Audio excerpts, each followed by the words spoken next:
Hey guys, welcome to the BP, the Bible Perspective. I have two questions. What salvation plan covers you?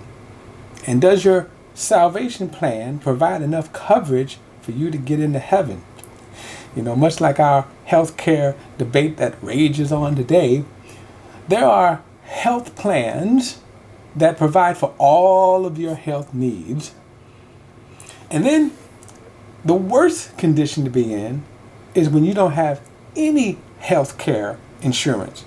You have no coverage. That can be devastating if you have a health crisis. Now, in between, there are those health plans that don't provide enough coverage, especially to those that have pre-existing conditions. So, spiritually, what health plan covers you? Now, before we continue on in our study, please hit like and subscribe and hit the bell for notification of upcoming studies. And if you have a comment or a question, add them in the comment section. Now, back to the study. John 1 says, John chapter 1 and verse 17 says, although the law was given through Moses, grace and truth came through Jesus Christ. Now I ask the question, what salvation plan covers you? John presents two plans of salvation here. The Moses plan, and he presents the Jesus plan. Now I'm going to get more into the Jesus plan later. I want to focus on the Moses plan. In order to understand this law of Moses, or this Moses plan of salvation, we need to understand, why did God give the law in the first place? Now, one of the things was that the law of Moses became really the foundational of every religious belief, including those practiced within Christianity. And there was just one problem, is that the law of Moses, or the Moses plan, didn't give life. I'm going to keep mentioning that because this is the key factor. Now, God gave the law of Moses to govern his people. So that was why he gave the law of Moses, to govern the people.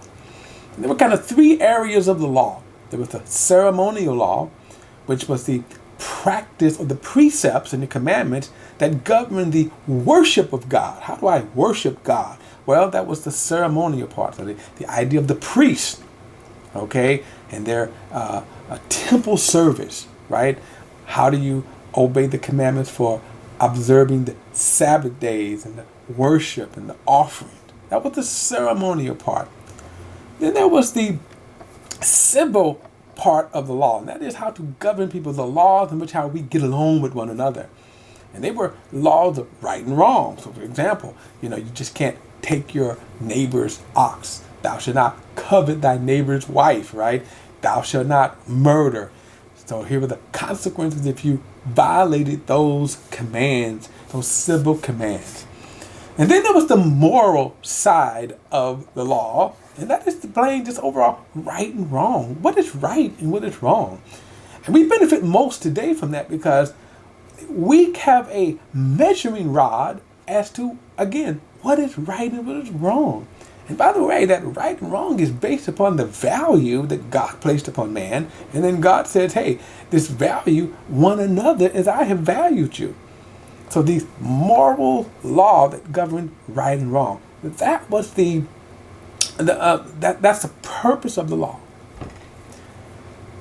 Again, the problem with this is, if I'm going to follow this law as a means, okay, to be right with God, to be just with God, I'm going to be lacking, because the Moses plan doesn't provide enough coverage for that.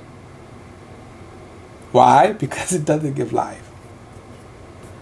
And that's what we have to understand in terms of this Moses plan. Now you may say, but I'm not under the Moses plan. I believe in Jesus. We're going to explore that so that you can be able to make a sort of a division, a right kind of judgment here am I really following the Jesus plan? Or do I really follow the Moses plan? And I'm going to make this statement. It's a bold statement. Many people, if not most Christians, follow this Moses plan of salvation. That they're following rules. They're following laws. I'm going to say one thing about the Moses plan. That if you follow the Moses plan, you have to follow every command perfectly. You have to follow every command without fault. God doesn't grade on a curve, nor does he grade on percentages. In other words, when I got my driver's license, all I had to do is to get 70 right, and I passed. Not with God. If you break one of his commandments, you fail the entire law. And that's why, again, the law was never designed to give life. Now, in the next video, I'm going to go further into this Moses plan. So stay tuned for part 2 of the Moses plan versus the Jesus plan of salvation. I'll see you then.